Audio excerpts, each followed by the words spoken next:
Hi everyone, I'm Josh. And I'm Jim, and this is the Dapper Meeple. This show is about our love of gaming, the games we play, and the gaming community around this passion. So pull up a chair, put on your Dapper Meeple hat, and join us at the table. Hey kids, remember, this is an adult podcast and may contain adult language. Also, Dapper Meeple hat not required. On this episode, we're stepping into a game of whimsy and warfare with Wonderland War. But first, we're going to talk about animals that forge, cooking with D&D, improv with Matthew Lillard, and I still can't believe this, the Pinkertons. That's right, not a game, the actual Pinkertons. All of that and more on this episode of the Dapper Meeple.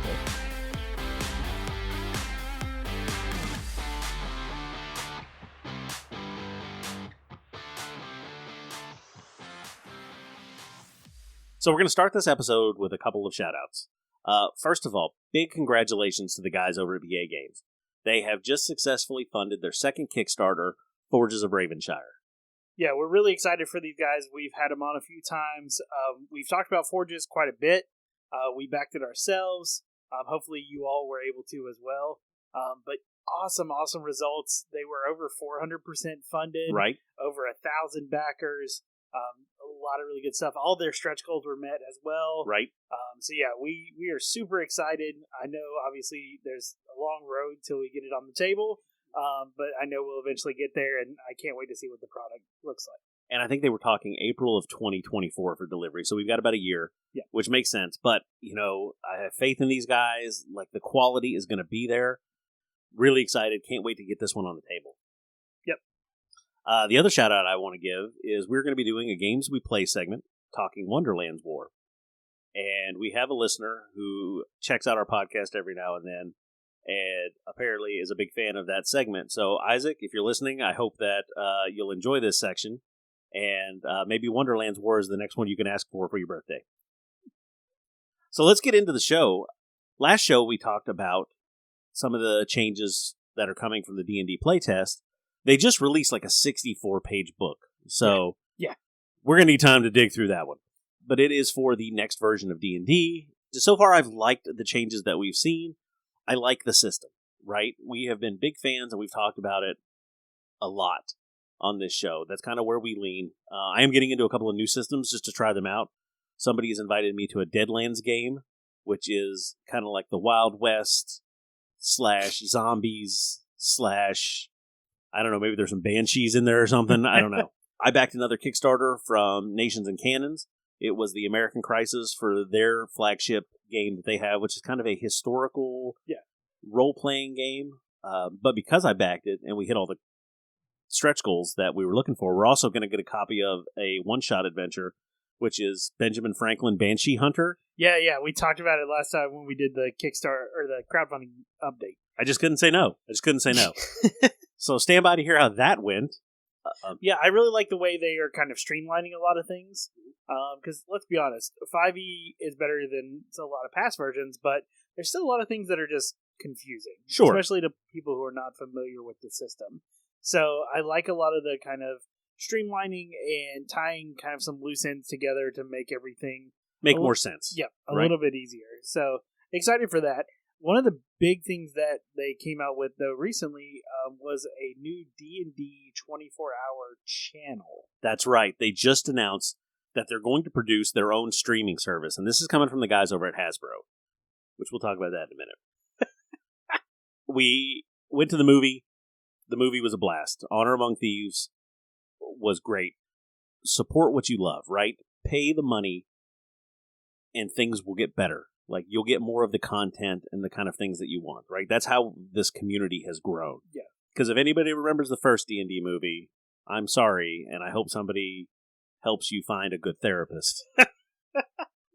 It was a little rough. It was a little great cast, still rough. This one kind of hit all the wickets, right? There was Easter eggs in it. There was nostalgia. There were jokes that you got if you like knew D&D lore, and even if you didn't, it was a fun romp. Yeah, it didn't take itself too seriously. Right, and that was great. Again, it's associated with Hasbro, which I'm going to get into later. The streaming service that they're offering, they announced 3 of the shows that are going to be on there.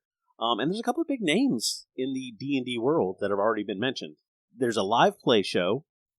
There is a improv show, and then there's a cooking show. Yeah. I'm here for it. Yeah. So let's talk about the first one that they talked about was from Encounter Party, which was a podcast. Right.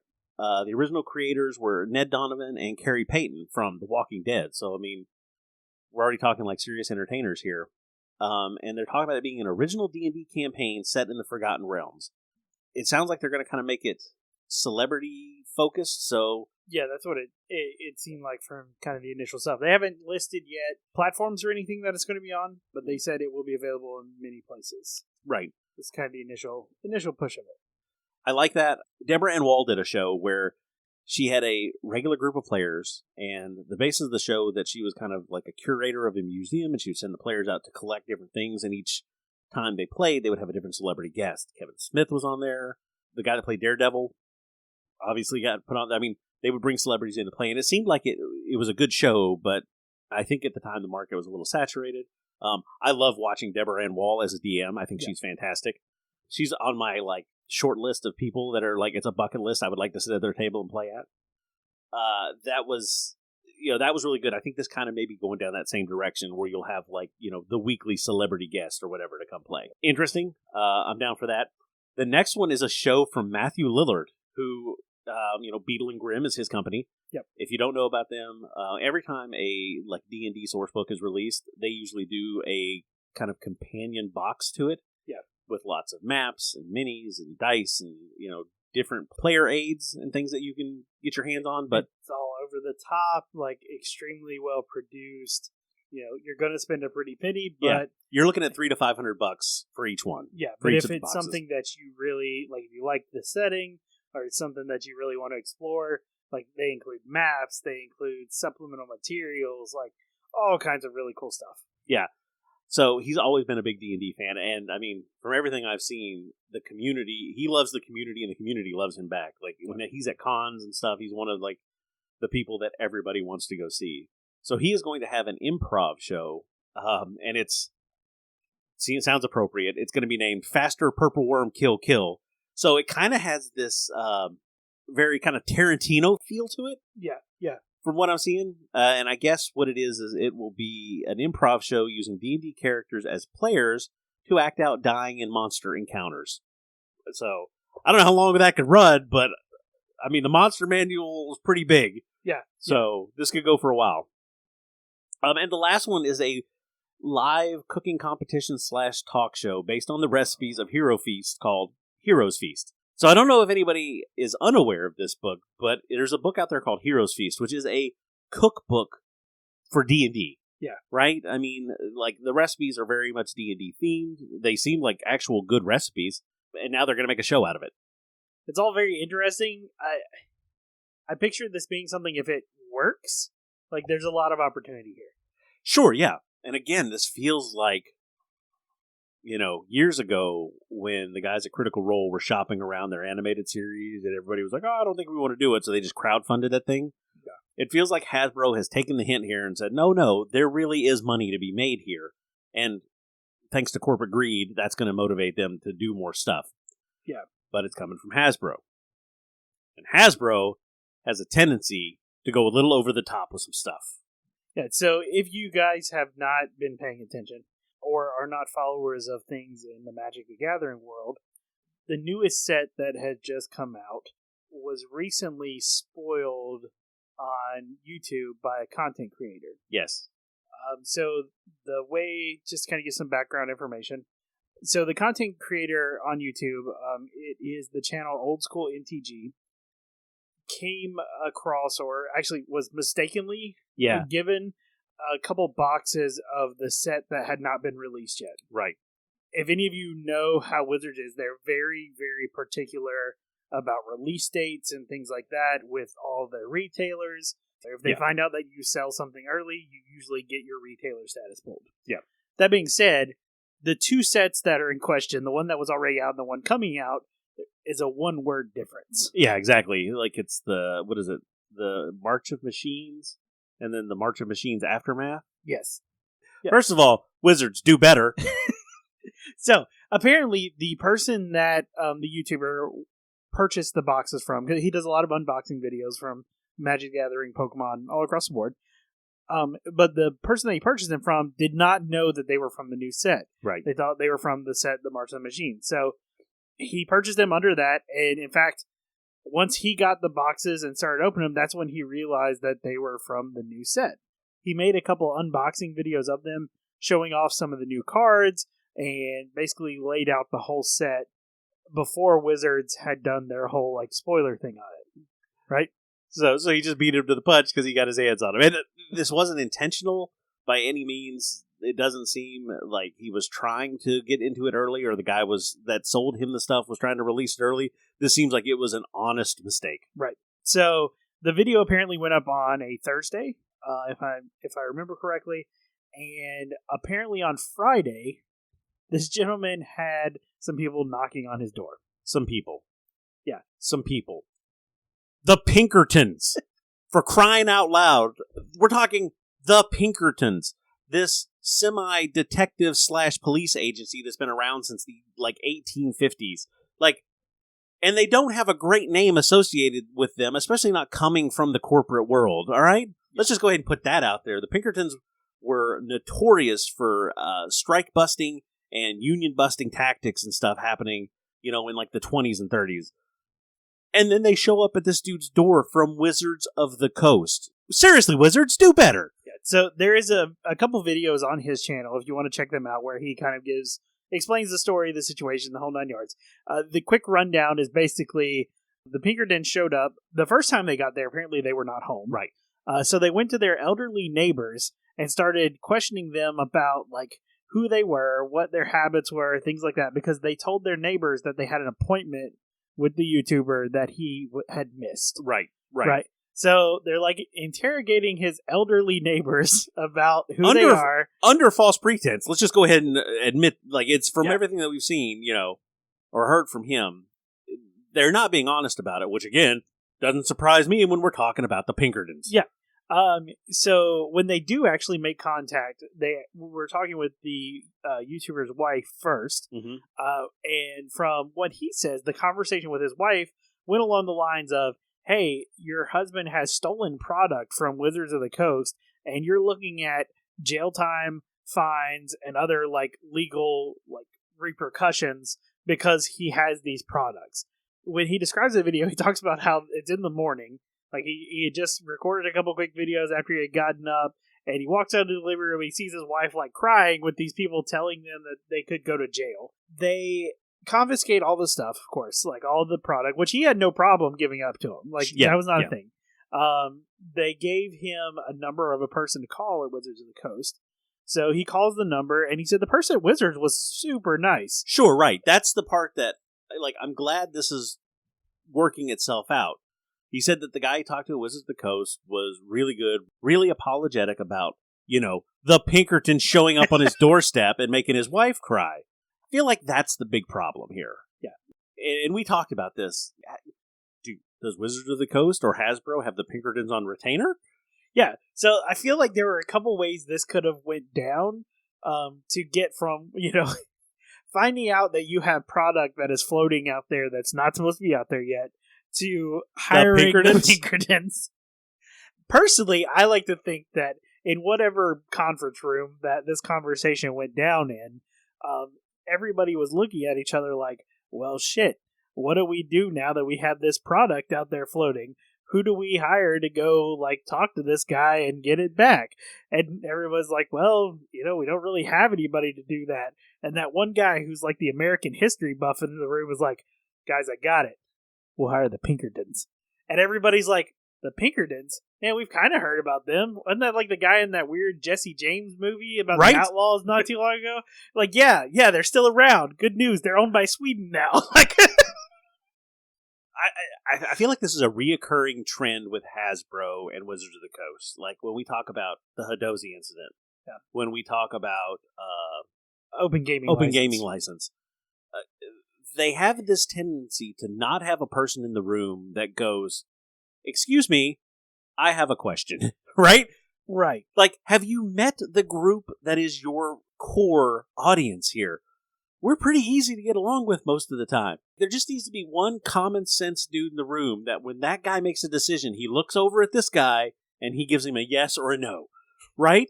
It kind of reminds me of the meme template where like it's in like the corporate office and Right. the first two people say like one thing and the third person says something that really makes sense but is completely different from what the head guy wants, so they throw him out the window. Yeah. Like that's what I feel like they drew that because of Hasbro. That's what I think. Like, that shit actually happened. Yeah, like It's the kind of thing that makes people that play these games have to question them. Because we're giving money to Wizards of the Coast and Hasbro. If you're a Magic the Gathering fan, you're giving a lot of money to them. Yeah. I just don't think there's any other way to play that game. But even with D&D, the 5th edition has made so much money over the last couple of years. Yeah. We are funding these projects that we're talking about. The movie, the Honor Among Thieves, the streaming channel, all of this stuff is being funded by the money that we have paid into them, right? Because Wizards of the Coast, from stuff that I've heard, is probably one of the last actual profitable divisions that Hasbro has. Have you tried to buy an action figure lately? That shit's out of hand. Straight out of hand. But this is still making money. Yeah. And they just keep messing it up. Yeah. And it really makes me question, and I get it. Hasbro is a corporation, and that's something that we can never forget. As much as we may love these things, Hasbro is a corporation, and when they screw up, I think it's our responsibility to ring their bell, right? Yeah. Absolutely. And I don't know what the right answer would have been in this case, but I feel like they pretty sure it's not the Pinkertons. Yeah. Like, especially in the way that it was handled by the Pinkertons, I feel like that is problematic at best. Yes. I just feel no story goes well once you enter the Pinkertons. Just throughout history, right? It just has not gone well whenever they get involved. I mean, option B was they got like a 2-for-1 deal, so they use them now for this, they get some union busting later. So I don't, I don't know, but I will tell you that the YouTuber, Old School MTG, did say that the Wizards of the Coast rep reached out to him and was like, hey, we understand you lost some money on this because you bought these and you got the wrong thing. And he's like, what products do you like? We're going to send you some stuff. So Wizards of the Coast seems to be trying to make it right. Right. I really feel a lot of these problems we deal with come from the Hasbro side of the house, right? Like, I'm sure that there is a live-action D&D game every day in Wizards of the Coast where the company's trying to do what they're doing, and there's like this corporate overlord that comes in a black suit, and he just wants to make money, because that's the way it always goes, right? Like, you could probably make a movie just out of that. It annoys me. It annoys me, and we keep telling you to do better, and you keep not doing better. Yeah. I really feel that a lot of the people at Wizards of the Coast probably really care about the products they're making and the community around that. And once it goes above them, it's the people who are looking at the accounting books. Right. And are saying, all right, we need to make more money here, so this is what we need to do. And making those kind of decisions is not always the best for your customer base. And that may be wishful thinking. And if that's the case, I will completely accept that. But that's also the reason why there are other options out there for your gaming, right? D&D has been kind of the old school, grandfather of games that everybody knows, but we've talked about it. There are plenty of other options. If you don't feel like you can support them, which, again, you got to question anybody that calls the Pinkertons. We get it. So here's to our hope that they are doing better, that somebody will clear some of this up. And Old School MTG, it seems like in the end this is going to work out for him, and he's going to get his hands on some product, which he seems to love the game. He seems to love what he does. And it's hard to put that down. It's hard to say, hey, I don't really like your company, so I'm going to something else. Because if I know anything about Magic players, that dude's got books and books of cards. I mean, the background for his videos is like boxes and boxes, unopened boxes of Magic cards. Yeah. So I'm sure he's got plenty everywhere. I know he did say in one of the videos that we watched of his that his subscriber count had almost doubled. So hopefully some good things come out of this with all the trouble that he's had, regardless of what Wizards of the Coast does. But yeah, it's, again, the Pinkertons, come on. Yeah, right? Just to let you guys know, just in case they show up on our doorstep because of this, we'll put a flag up.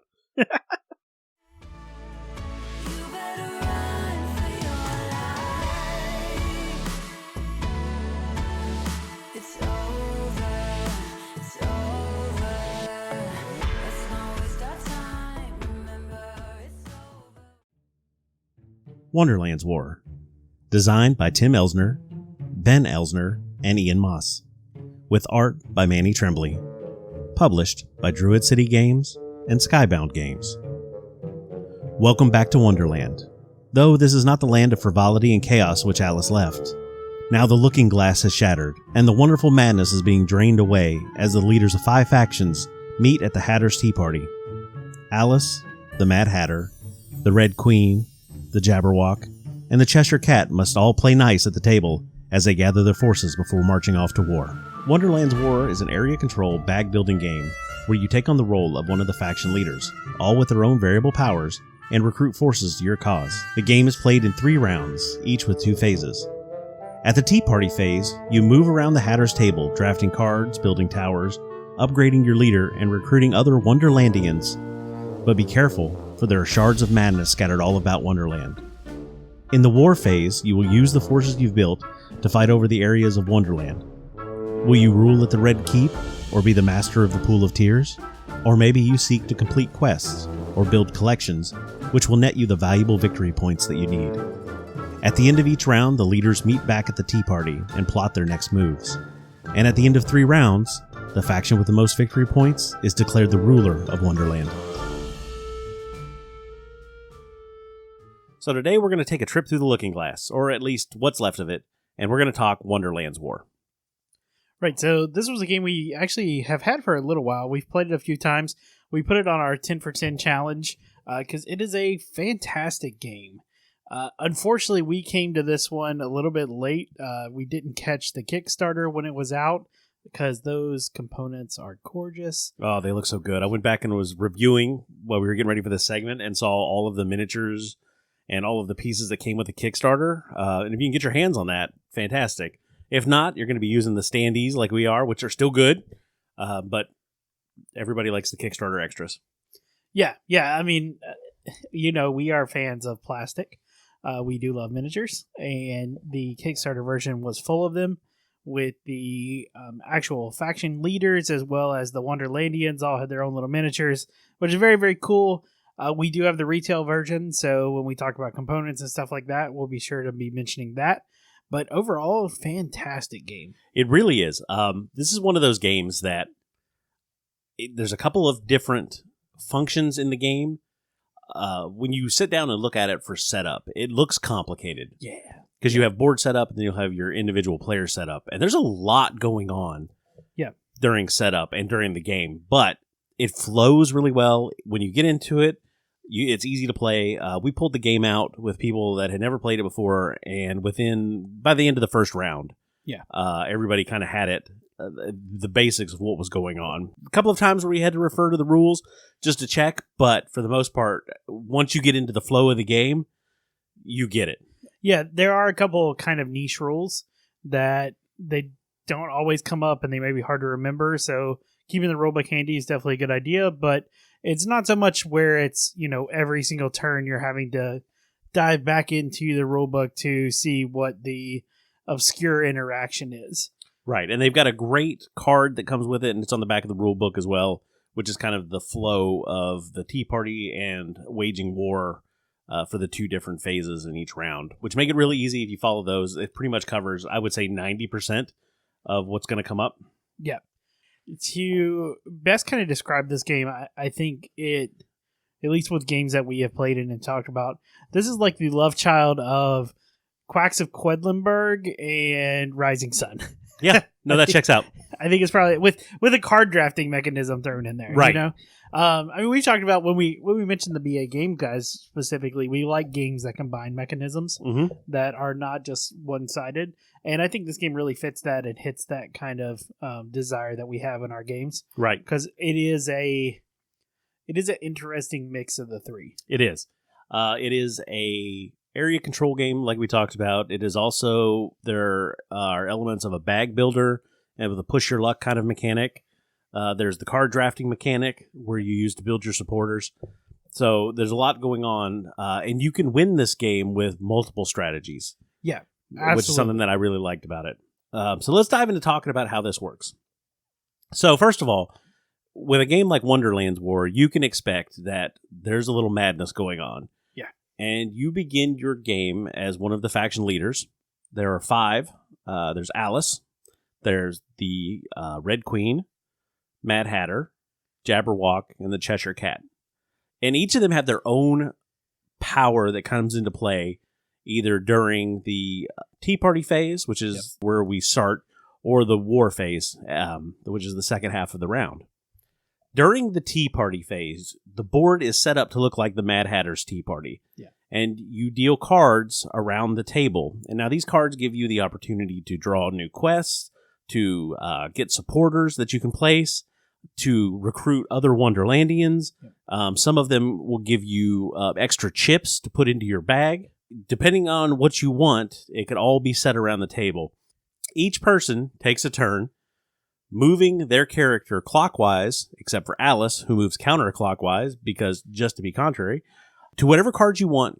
Take that card, take what it offers you, put those into play. If you make it all the way around the table, you have to stop and you roll what's called a shard dice. Now, there are these madness shards that you get during the game, and these take points away from you at the end of the game. So during the game, you want to try to dump as many of those as you can and get rid of them. But you will constantly be picking up madness shards, is what I found. Yeah. So you move around the table. When everybody has chosen 4 cards, you begin moving into the war phase, which there are 5 different areas that you can try to conquer or, take for your own on each war phase. They are locations in Wonderland.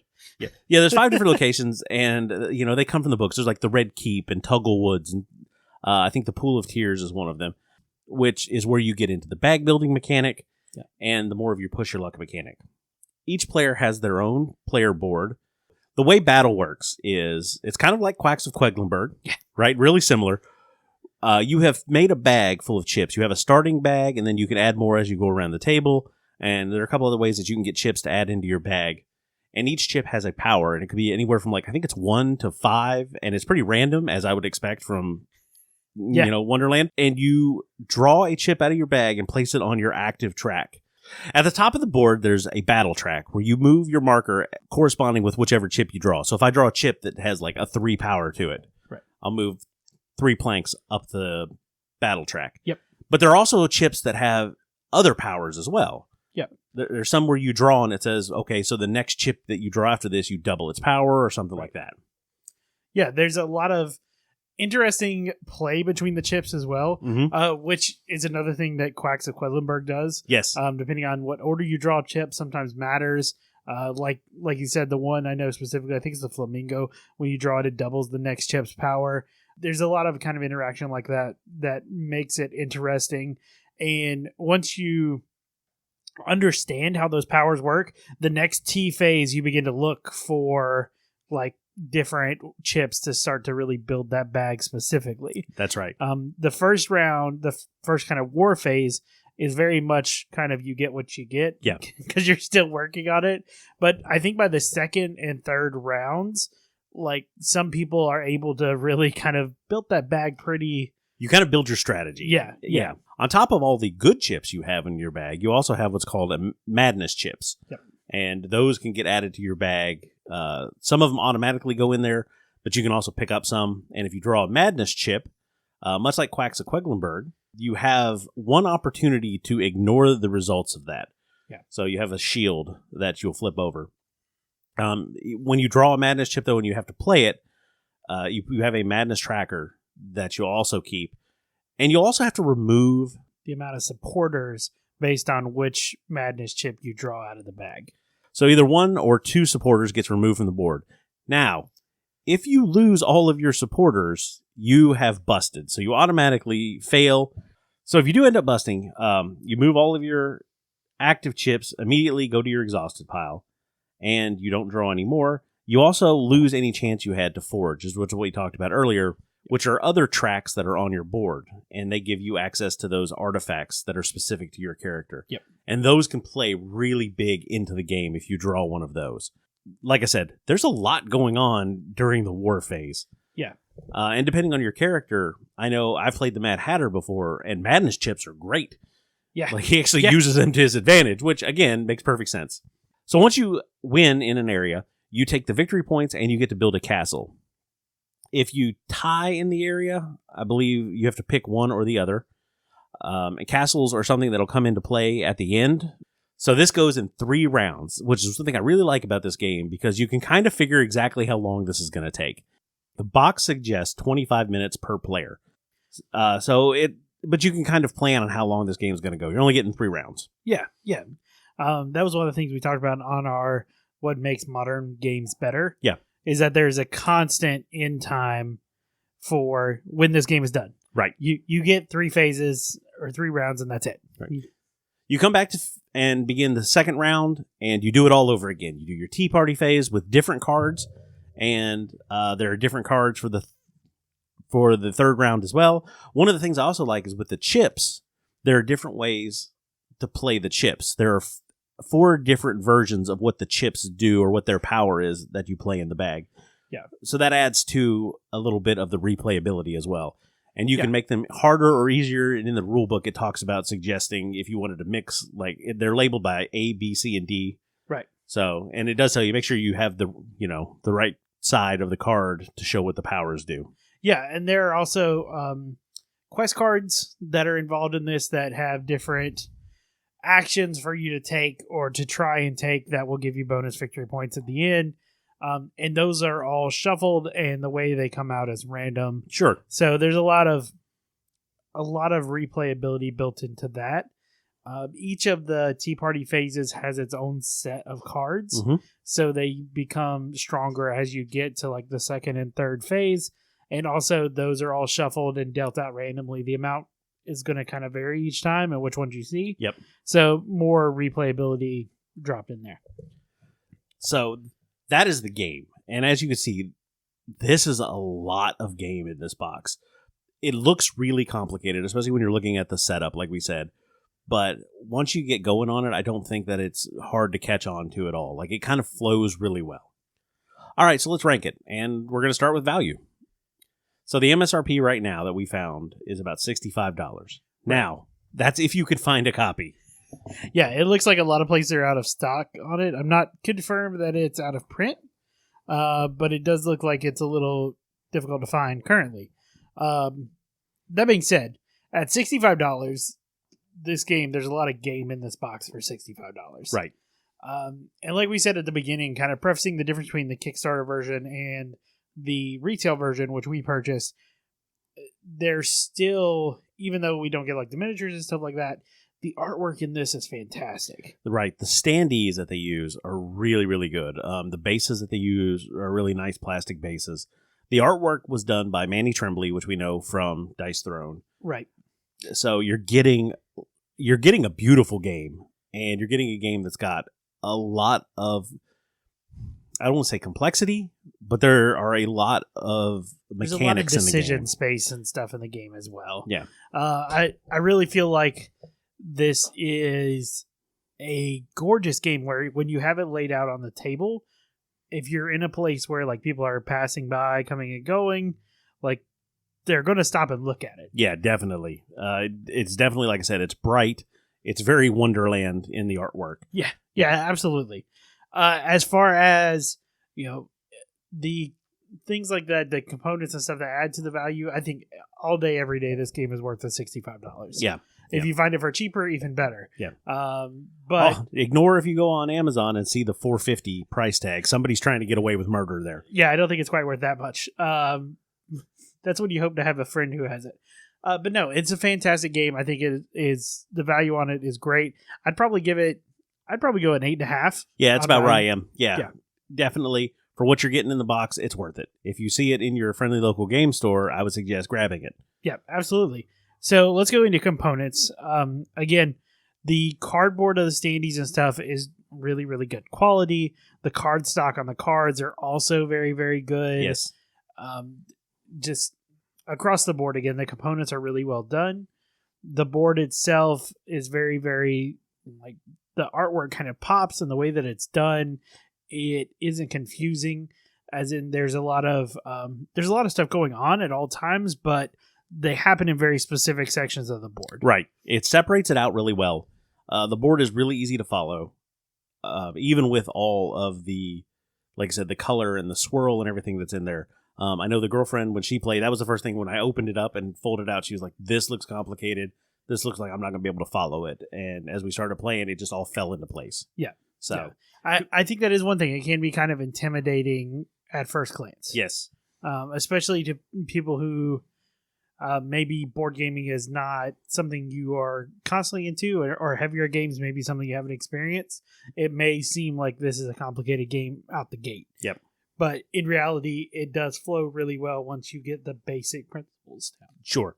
For components, for the retail version, 7.5, 8, and that may bump up to an 8.5 or so if you get the Kickstarter version, which is probably difficult to find right now. Yeah, I think it depends on your thoughts of minis versus cardboard standees, because that is a constant debate anytime new games come out.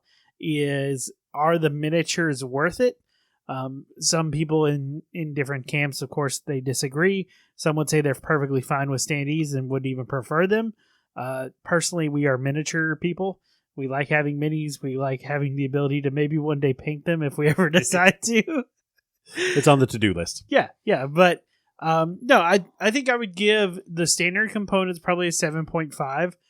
There's nothing really special about them necessarily, but they are all just really good. Right. They look really great. The artwork's great, and they serve their purpose, and they look like they're going to stand up to a beating for a while. Yeah. Let's talk gameplay. So you listened to that rambling of how to play this game, and you followed that. I hope you're encouraged. There is a lot going on with this game. There are a lot of different mechanics that are blended together and blended together well. I like that you don't have to have one strategy, right? Like, you don't have to I have to win all of the areas. I've sacrificed some areas. Like, that kind of a thought process comes into play when you're looking at the war phase. I really do think it plays a lot like Rising Sun, because Rising Sun has that same kind of decision space where sometimes you put like one or two dudes on a place fully intending to sacrifice them and call it a day. And I think this same kind of decision space exists in Wonderland's War, where there might be a location that only has one person is controlling it, but you'll throw a dude in there to get half the victory points, even though you have no chance of winning. Right. And I think that's perfectly fine. And I think that's what makes this a good area control game as well. The bag building aspect on top of it, I think, really brings out the kind of chaotic nature of like the Wonderland, and because you never know really what you're going to be pulling out of that bag, whether it's good or bad for you. And you also have the quest cards that add to the bonus points when you complete the quest, and then at the end when you're figuring up victory points again, if you've completed them, you can get to double the points. So you can have a strategy where you're just trying to knock out quests as your main source of victory points. Right. And that may not lend itself to controlling areas, right? It might be getting certain certain faction or certain pieces into certain areas, or what have you, but your goal is just to do the quests. Right. So gameplay 8.5, 9 easy. Like, I had a lot of fun playing this game. Not so much fun setting it up the first couple times, but you get used to that. But once we get into the game and you're actually playing, you really feel like there is a lot of freedom and decisions that you can make to affect the outcome of the game. Yeah. I think I'd probably give it an 8. It's not my most favorite game. But at the same time, if somebody said, "Would you like to play Wonderland's War?" I wouldn't say no. Right. Got it. But yeah, I think it is a really well done game. I think it has a unique design space that I enjoy. It combines two games that I enjoy separately. in kind of the way that it plays. So yeah, I think absolutely 8 for me for sure. Replayability. We talked a little bit about this as we were talking about the game. There's a lot of replayability here. First of all, each of the faction leaders have their own individual powers and play very, very differently. Yep. So you've got to try to play them all. Yeah. The cards that you use are divided into like the 3 sections. The powers for the chips can change and make the game more difficult or more challenging. So there's a lot of things that you can change in the game and play again, and it's still a new game. It's still more challenging. There's a different aspect to it. So I definitely think replayability is up there in like the 8, 8.5, easy. Yeah, I think so. I think they did really well with the way that the game will change. I think one of the biggest things is probably changing the way the chips function. Yes. Because obviously you could change, leaders and play that. That gives you 5 plays that are going to be different for sure. But changing the chips allows the game, like even the strategy that maybe you like to rely on, will even change how viable that strategy may or may not be. Absolutely. And I think that pushes the decision space to be something that is much more challenging for every play. Because now you have to decide or come up with a new strategy based on the new information that you know. Right. All right. So, I think solid. I'd solidly give it an 8.5. Yeah. I think you can really get a lot of plays out of this game, and each time feel different enough to be worth it. Sure. An overall rating. We've kind of been hovering right in the 8s. Like I think a solid 8.5 for overall. Just with everything that we've seen as we pulled it out on the table. The big thing that I really think that impresses people, like I said, is the artwork and how good this thing looks, and then how smooth it plays. Yeah. So definitely for me, it's an easy 8.5. Yeah, I think I would agree with that. The just overall package of this game is very, very good. Mm-hmm. There's a reason why it became as popular as it did for a while. Right. There's a reason why you can't find it right now. Yeah. There's a lot of really, really good things inside the box. Yep. We keep going back to the artwork. Obviously, Manny Tremblay is someone who we like to see his artwork, being as big a fans of Dice Throne as we are. But just the whole general aesthetic of the board and everything looks gorgeous. Like I said, it's a real eye catcher if somebody's walking by. But also the play, even though it looks on the surface like it's going to be a bear, it really is not that bad. But yeah, I think 8.5 is where I would score it for sure. Mm-hmm. This is definitely a good game. If you are able to find it at or around retail, definitely pick it up if this is kind of your cup of tea. If not, take a look at, areas where you can play it. Maybe a friend might have it or something like that. Definitely get it to a table and try it out. So let's do something crazy. Grab my hand and I'll show you funny. Something crazy.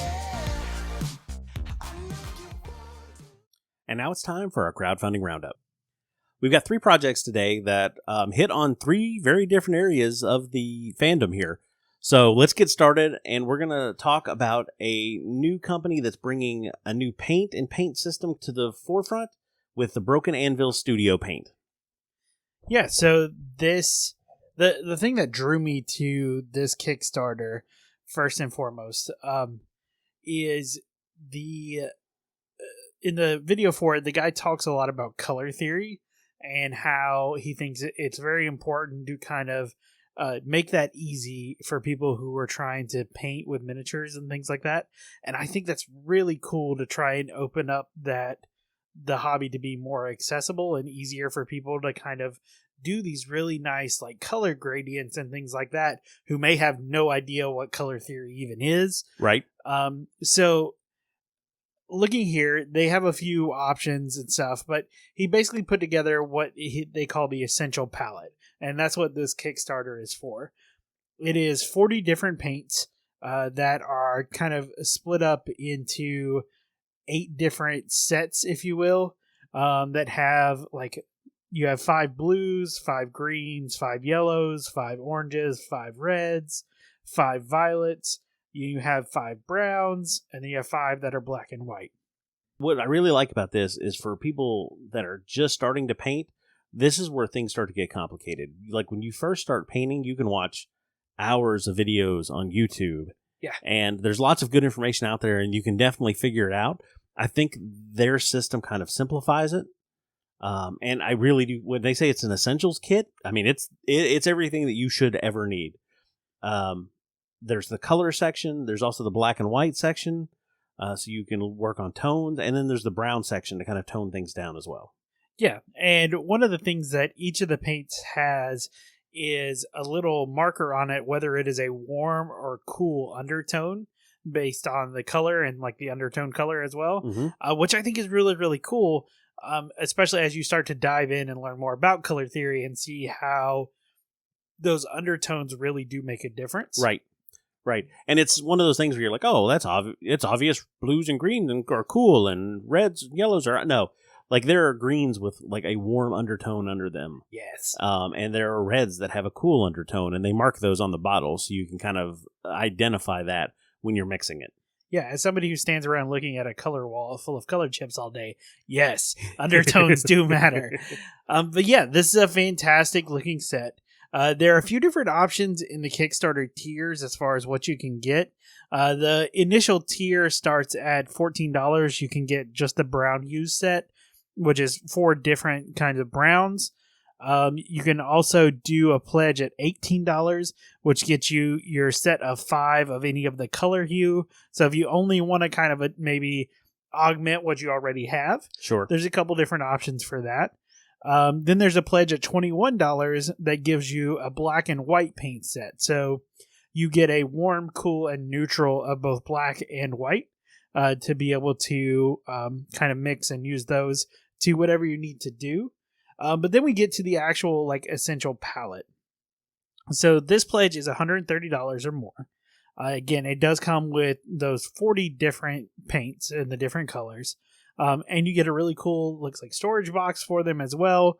But yeah, it's a very interesting approach for me as someone who is not a miniature painter, as somebody who just deals with color theory in their everyday job. Yeah. Like, I feel like this was a really interesting and unique approach to it that I haven't seen done before.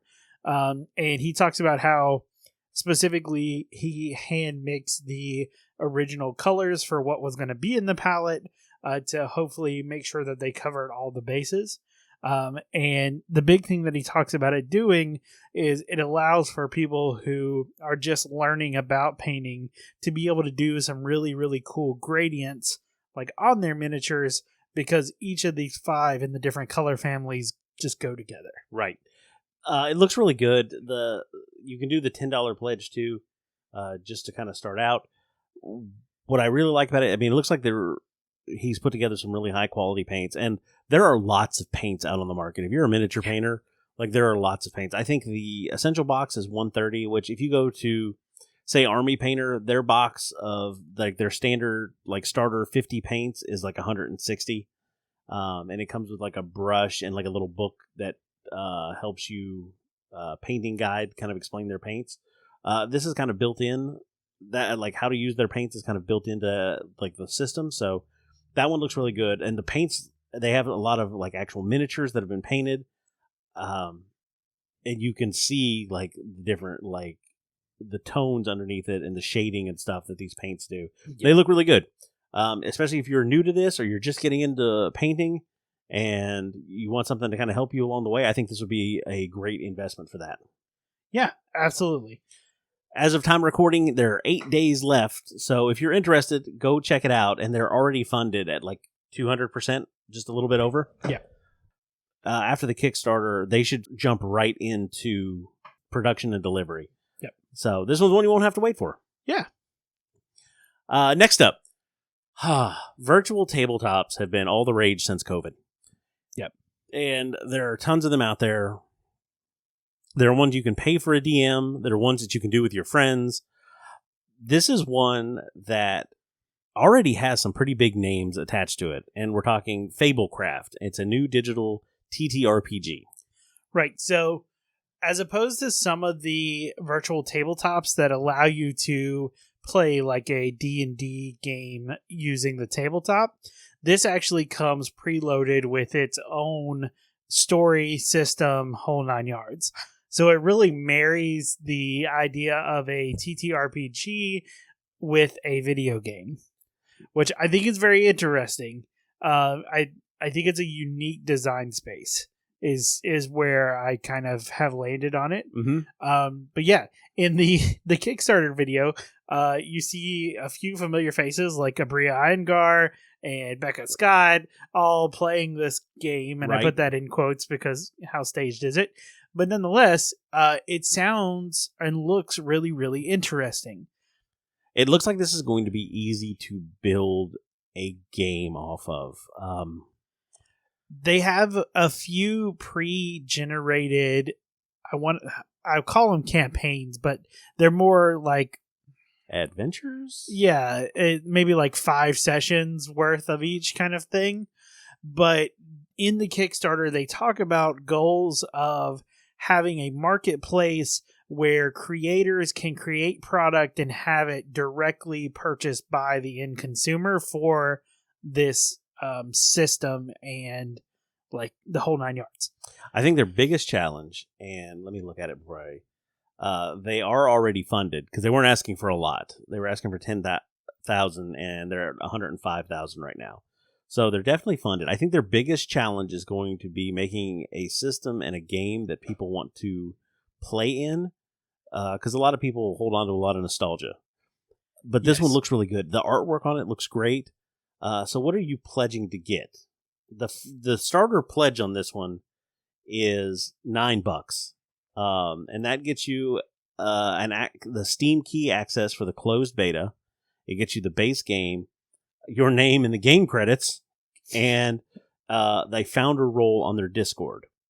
Yep. Moving up, there's a $29 pledge that gets you 6 of those keys. All the stuff that was mentioned before, you get the expansion pack and dice and token skins. So imagine on the game, you different dice, different tokens. Yep. What comes next? The $49, the Wayfarer. It's pretty much the same thing. Yep. It adds an additional expansion pack and an additional dice and token skin. Mm-hmm. And that's pretty much the way that the pledges go up. Yeah. They're about $20 difference for each pledge level, where it adds an additional expansion pack each time and an additional dice and token skin, all the way up to, I believe it is. It goes up for a while. Like, Yeah. There's a there are 2 of them left. There's the We Need a Villain pledge where you get to design a villain. That's $1,500. So there's a $700 one for a custom one shot where you play a one shot with a Riftweaver GM. Now I don't know if that's one of the people that was, because like you said in the intro video, Bray Isengard's in there. Felicia Day talks to them. There's a lot of big names associated with this and pushing it. So I don't know who those Riftweaver GMs are. Yeah. So there are a bunch of different tier levels in here. Honestly, what I really liked, the entry level of just $9 to hop on board to give it a shot. That's pretty unique. Yeah, I that's think. accessible for Yeah, just yeah. about anybody. And that gives you an entry to the beta as well as the game itself and one expansion pack. So if you love it, I'm sure down the road you'll be able to buy them other expansion packs. I would picture probably around the same price as they are now. They don't say specifically. Again, if you think you're going to absolutely love this, there are some really cool, like exciting, high money, high value type of things that can be purchased. Everything from immortalizing your pet in the game to even like creating an NPC type thing. So a lot of really cool stuff with this. I think as far as where we are concerned, we're probably not going to be dropping $1,500 on it. So we're looking more at just having access to it, just to feel and see kind of some of the things that they're doing with it. So the base game itself includes 25 landscapes, 10 battle maps, 30 monsters, 50 inventory items, 10 different music tracks, and 10 different soundscapes. So that's what you get even with the $9 pledge. That's not bad. Yeah. Yeah, at the bottom they have kind of this is something that they're trying to develop. So they're talking about third quarter of 2023, launching the closed beta. So sometime in August of this year. Yep. And then it moves on, to what they're going to release, the expansion packs, Android and tablet, iOS and Android tablet support, some language changes in 2024 is when it looks like they're actually going to try to do the closed beta updates, you kind of implement all of this stuff. And they're shooting for a public launch of, second quarter of 2024, so sometime in April. Yeah, So, which, I mean, that's pretty aggressive, but it looks like they have a lot of the base stuff kind of down. Launching the beta in August, that gives them some good time to really iron out any bugs or anything. So yeah. If you're a fan of tabletop games, this is something that's new. We always like to see when people are coming out with something different because, sometimes even your favorite tabletop games are ran by scoundrels. So maybe you don't want to support them, and maybe this is something to look into. maybe you don't want the Pinkertons showing up. Yeah, maybe you don't want the Pinkertons. Yeah, so the final project we're looking at today is actually another project that has some pretty big names in the designer world and in board games attached to it. And that is Leviathan Wilds. So this is a co-op game that is kind of a boss battler. Right. Is kind of the way to think about it. Basically, you play as one of these characters and classes, and you are trying to climb the Leviathan because they are currently cursed. And you have to climb up them and break the crystals to end the curse on them so they stop rampaging around and destroying things. Any of you out there who have played Breath of the Wild, if this does not give you Breath of the Wild like feelings, Very much. Yeah, like That's the vibe. 100%. But yeah, it looks really good. A couple things about it that I really like. There is kind of a deck building card base system that is built into it, where you combine the cards from whichever hero you take and the cards from whichever class you take and shuffle them together. The other thing I really like about it is it takes a page out of Ryan Laukatt's book in the way that it puts the board out there. The board is basically a spiral bound book that flips open to the different Leviathans. So you just have simply these Leviathans on different pages that you flip them open, and then that is the game board that you play on. So Ryan Laukatt did a couple games. There's Above and Below, Near and Far, and a few different others that all use the same kind of system where the game board is actually this book. One, it makes it extremely good to store, and you also get a lot of variability because it is just a book. So this one looked really interesting. It reminded me also of, there was a couple games that came out, one of them being Mall Peak, where it was a 2-player game where one player played as the big giant monster and the other one played as the villagers trying to climb it and fight it off type thing. But yeah, this one is a cooperative game. So you are, all the players are playing against the monster. It is a 1 to 4 players. But it looks really, really good.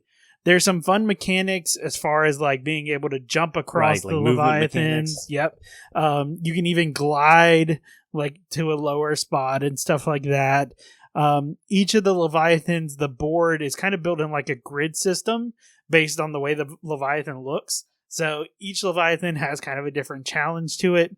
The Leviathans themselves have different attacks that they can do, as well as different wounds and stuff that they can cause. So a lot of really, really, really interesting mechanics with this one. So the pledge levels they have right now, there's the $1 pledge, so that's the follow along and get you access to the pledge manager. And then for basically the core game, it is $59. So you're saving about $10 on what the suggested or the estimated MSRP is. That gets you a copy of the game, the mutation pack, and the wood token set, which is going to be a crowdfunding exclusive. Yep. There's also a retail pledge that you can make if you need to get multiple copies because you're a game store. But it makes it pretty simple. It's kind of one of those, do you want the game or not?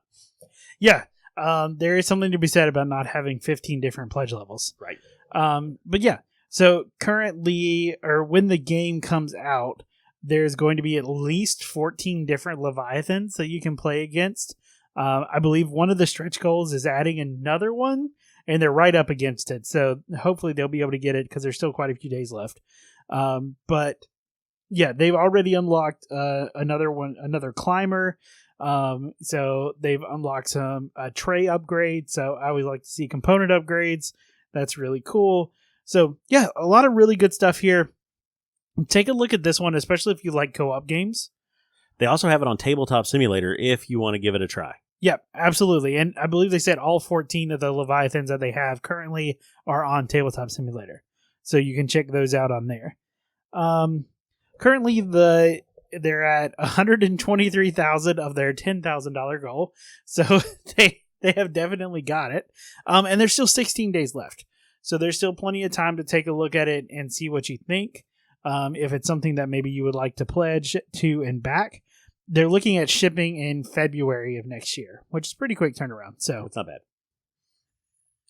The tense battle in the Red Keep rages between Alice and the Jabberwock. Alice is at 24 strength and only needs one more point to secure her victory, but she only has one supporter left on her board. She draws the last chip and looks down to see the Jabberwock's poison token, causing her to lose that last supporter and bust. The Jabberwock takes all the victory points for the Red Keep. For the Dapper Meeple, I'm Jim. And I'm Josh. Good night, everyone. Thanks, everyone, for sticking around and listening to our show. If you enjoyed it, let me ask you a favor. Follow us and leave us a like wherever you get your podcast. It really helps us out. And if you have anything to say back to us, you can find us on Instagram and Facebook by searching for the Dapper Meeple. On Twitter, our handle is @thedappermeeple, or email us at dappermeeplegaming@gmail.com. And as always, we'll save you a seat at the table.